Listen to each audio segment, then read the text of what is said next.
bienvenue dans cette vidéo de remédiation mathématique où on montre quelques petits exemples de résolution d'équations du premier degré à une inconnue. Les voilà. Deux exemples, trois exemples même. Donc, première équation, elle est ici 5x plus 2 égale moins 9x moins 6. C'est bien une équation du premier degré puisque la variable ici, x, n'apparaît qu'à des puissances 1, d'où le nom premier degré. Alors, pour résoudre cette équation, je vais la réécrire ici en haut, moins 5x plus 2, puis je vais exprès laisser un peu d'espace, égale moins 9x moins 6, et mon objectif, c'est à la fin d'arriver à quelque chose qui serait de la forme x égale, ici, uniquement un nombre. Donc un nombre, sous-entendu, il n'y a pas de x, comme ça, je peux lire la solution immédiatement. Alors, quelle différence entre mon objectif et mon point de départ? Eh bien, c'est que d'une part à gauche je veux que du x, donc tout ce qui n'est pas du x à gauche je veux m'en débarrasser, et à droite je veux que du nombre, donc tout ce qui est pas du nombre je veux m'en débarrasser à droite. Alors on va y aller tranquillement, donc ce moins 2, ce plus 2 ici m'embête, donc je vais enlever 2 dans le membre de gauche et enlever 2 dans le membre de droite. Imaginez-vous une balance qu'on équilibre, j'enlève 2 kilos des deux côtés, l'équilibre reste en place. Quel effet cela va-t-il avoir? Eh bien, moins 5x plus 2 moins 2, le plus 2 moins 2, bien sûr, ici disparaît, et il me reste à gauche uniquement moins 5x, et à droite, moins 6 moins 2 se fait moins 8, donc moins 9x moins 8. Bien sûr, cette nouvelle équation n'est plus la même que l'équation de départ, mais c'est ce qu'on appelle une équation équivalente.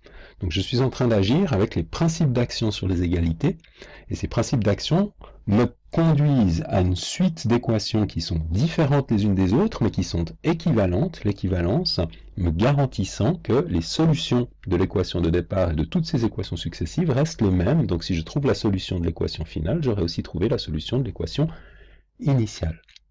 Je continue le même principe, j'ai ici ce plus 8 maintenant, qui est, non pardon, j'ai le 9x ici, qui m'embête un peu parce qu'il y a du x avec, 9 fois x, c'est un seul bloc, moins 9 fois x, donc je vais additionner 9x ici et additionner 9x à gauche.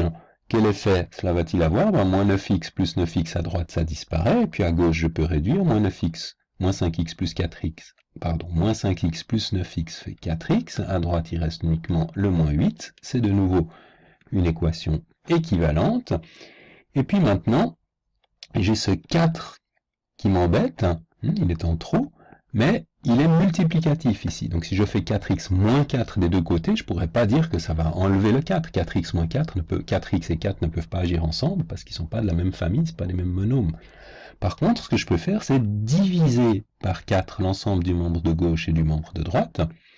Et maintenant, puisqu'ici, c'est multiplicatif, le 4 et le 4 peuvent être simplifiés, il me reste bien x seulement à gauche, et à droite, si j'enlève mon objectif, moins 8 sur moins 4, ça fait moins 2, à nouveau une équation équivalente. Quelle est la solution de l'équation x égale moins 2? C'est pas très difficile, la réponse est contenue dans la question.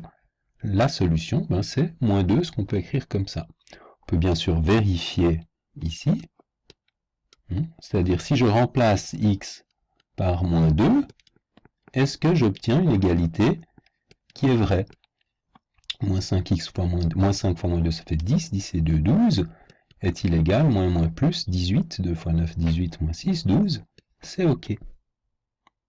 Alors, je vous montre encore une façon d'écrire ceci un petit peu plus rapide, ou disons, dans un premier temps, une autre façon d'écrire exactement le même principe, et puis ensuite on verra que cette deuxième façon d'écrire, on peut aussi l'accélérer.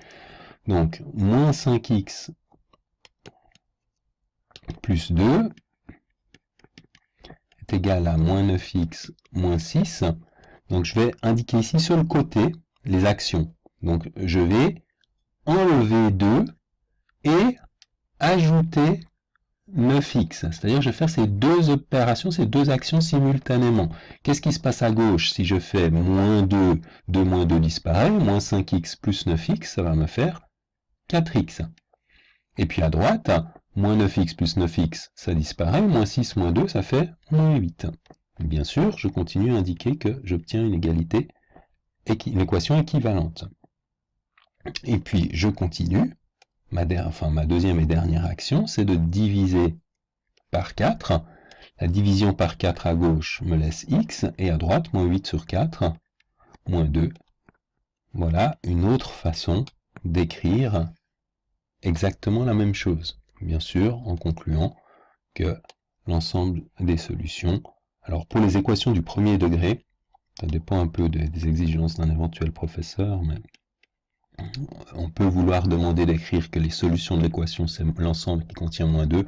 C'est suffisamment explicite ici de dire que la solution, c'est x égale moins 2. Alors, même principe pour les deux dernières équations. La suivante, donc 18x moins 8, donc je suis ici, 18x moins 8 est égal à 40 moins 25x.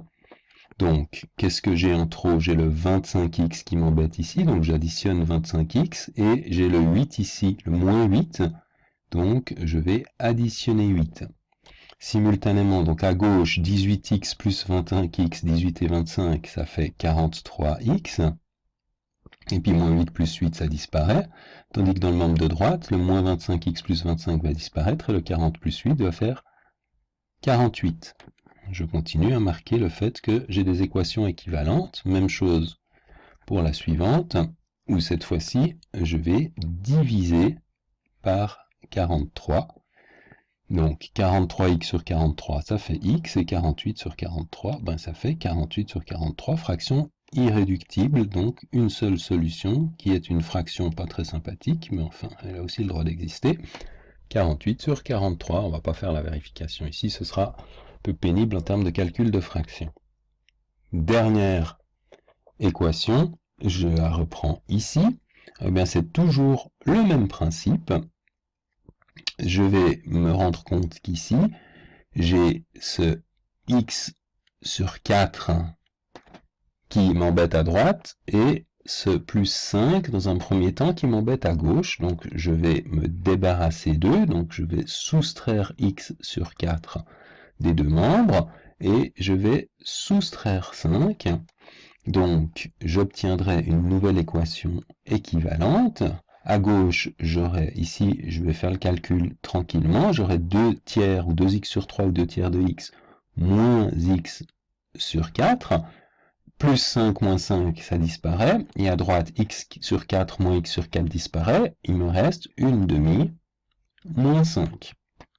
Maintenant, je dois faire un petit peu de réduction avec le calcul de fraction, dénominateur commun ici, donc cette fraction sur 3 et sur 4, ça va être du sur 12, donc j'amplifie par 4, 2 fois 4, 8x, donc ici, ce n'est plus du calcul d'équation, c'est du calcul de, maintenant, d'amplification de fraction, ici par 3, donc moins x fois 3 ou 3x, c'est la même chose sur 12, et puis ici, je vais, 5 c'est 5 sur 1, donc je dois bien sûr amplifier par 2,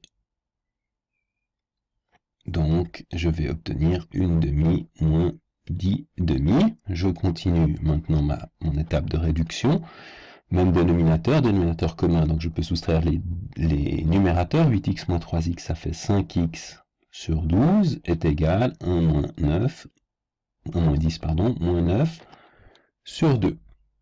À ce stade, je vais identifier ma cible. Ma cible, c'est ce 5/12 ici qui est devant x, dont j'aimerais me débarrasser. Donc, comment est-ce que je me débarrasse de 5/12? Soit je divise des deux côtés par 5/12, ce qui donne la division de fraction, mais rappelez-vous, diviser par 5/12, c'est la même chose que multiplier par 12/5.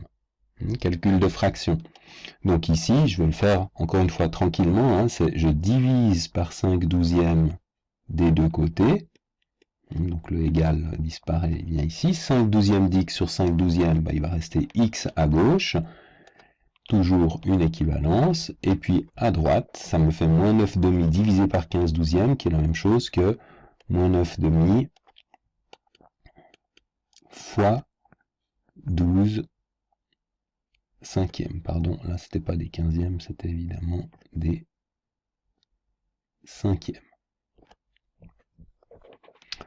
Et puis maintenant, calcul de fraction finale. Ici, je peux bien sûr simplifier par 2. Il me reste moins 6 fois 9, c'est-à-dire 54 sur 5, la solution de cette équation, c'est moins 54 cinquièmes. Je vous montre, si vous avez encore le courage, qu'on peut aussi procéder par d'autres chemins. On vous laissera choisir celui qui vous plaît le plus. Donc si je réécris mon équation ici, égale x sur 4 plus 1 demi, je peux aussi commencer par tout mettre comme tout à l'heure au dénominateur commun, c'est-à-dire j'étais arrivé ici à 5x sur 12 est égal à moins 9 demi. Et puis ici, je peux aussi, si jamais, je pense que c'est plus agréable, je peux continuer à aller au dénominateur commun de 12 et de 2, c'est-à-dire que je peux amplifier ici encore par 6 et par 6. Donc ça fait 5x sur 12 est égal à moins 54 sur 12. Donc, je simplement fait le dénominateur commun, membre de gauche, membre de droite. Et puis à ce stade, je vais multiplier par 12 des deux côtés. Ça fait 5x égale moins 54. Si ici je multiplie par 12 et je multiplie par 12, ça me simplifie ici numérateur et dénominateur. Et puis diviser maintenant par 5.